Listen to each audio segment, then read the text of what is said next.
Hello there, and welcome to The Sleepless Scientist, a quiet place in the cosmos where your thoughts can unwind and knowledge becomes a soft lullaby for the night. Tonight's journey will take us into one of the most quietly fascinating questions of modern thought.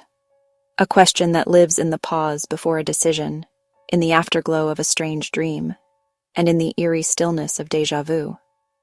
It's the possibility that perhaps in this very moment you're not just living one life, but a part of something larger, more intricate, a great unfolding of parallel versions of yourself. But before you settle in and get cozy, I'd love if you could take a moment to like this video and subscribe. Only if you truly find these quiet explorations enjoyable. And when you're ready, leave a comment to let me know where in the world you're listening from and what time it is for you right now.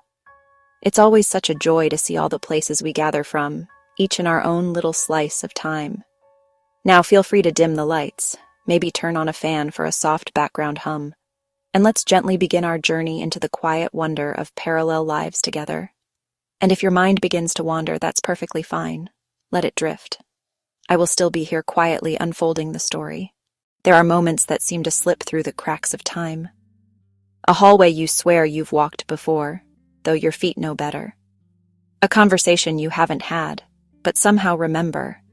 The sudden weight of a choice you didn't make, echoing quietly across the years like a question that never found its voice. These moments don't arrive with certainty, only with suggestion. A gentle tug in the chest, a slowing of breath, a brief confusion that feels more like memory than mistake. You've likely brushed against these feelings before, perhaps while waking from a dream that didn't quite fade, or while standing at a crossroads in life, wondering not what to choose, but what might already have been chosen somewhere else. These sensations are easy to dismiss. We're taught to believe the world is singular, that reality moves in a single line, one moment stacked neatly atop the last. But some ideas, both ancient and astonishingly modern, ask us to consider something softer, stranger, and perhaps even more comforting. What if every time you made a decision, reality didn't simply choose one outcome and discard the rest? What if it kept going? All of it, every possibility, every version of the story, each one continuing in its own quiet universe like branches spreading from the same tree. Imagine a coin, not just spinning in the air, but hanging there, neither heads nor tails, both at once, suspended in potential. Not because we don't know what it is yet, but because in that quantum space it truly hasn't become either. It's not just unknown, it is undecided. Only when you look, only when you truly observe, does it land. This idea, this strange and foundational truth is what physicists call superposition. Picture, if you will, a great tree. Its trunk is thick, steady, and strong. The story of your life so far. From the base, the early years stretch upward in a single path, firm and seemingly straightforward. But then, as time moves forward, the branches begin. Some small, some sprawling, some so subtle you might miss them, unless you trace them carefully with your eyes. Each branch begins with a choice. Some are obvious, the kind you remember clearly, the kind that made your heart pound or your breath pause. The job you took, the one you turned down, the person you left behind, the one you stayed for, the day you said no, even though it might have been easier to say yes. But many others are quiet, almost imperceptible. The glance you gave a stranger, the walk you didn't take, the question you almost asked. As the world outside your window dims and softens, your body too begins its quiet descent. Not into nothingness, but into a different kind of living. One without to-do lists, without clocks, without names. A space where you no longer need to hold yourself together. A space where stories rearrange themselves, time unknots, and places you've never been feel like home. This is sleep. But more specifically, this is the part of sleep that dreams.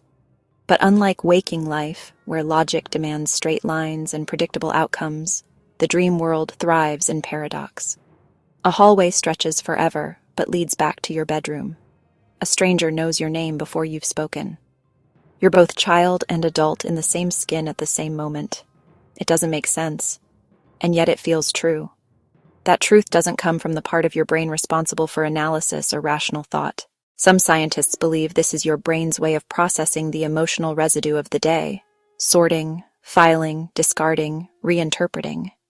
But others go further, suggesting that dreams don't just process emotion, they rehearse it. That during dreams, your mind runs simulations not just of what happened, but of what could have happened. That it imagines how things might unfold in alternate versions of your life. Not with precision, but with emotional honesty. You wake up from a dream that wasn't real. And yet the grief, the joy, the fear, they linger. They feel like yours. You may know intellectually that what you saw wasn't part of this waking life, and yet it feels as though you just left somewhere, not an imagined story, a place, a version of life. And perhaps that's what makes dreams so compelling, because whether dreams are simulations, metaphors, memories in disguise, or quiet echoes of other selves, they remind us of something deeply human. That our identity is not a single thread. It is a tapestry, a shifting, breathing composition of selves we are, were, and might have been. And in that quiet space between sleep and waking, you are allowed to feel all of them at once. Not to choose, not to judge, but simply to experience. So the next time you wake from a dream that leaves you disoriented, aching, or curiously comforted, the next time you feel as though you've just returned from somewhere unplaceable, perhaps you have. Perhaps that life isn't gone. Perhaps it's still unfolding. And perhaps, somewhere in the vast map of consciousness, another version of you is waking now from a dream of this life, wondering the very same thing. Sleep well, fellow traveler, in all your forms, in all your worlds.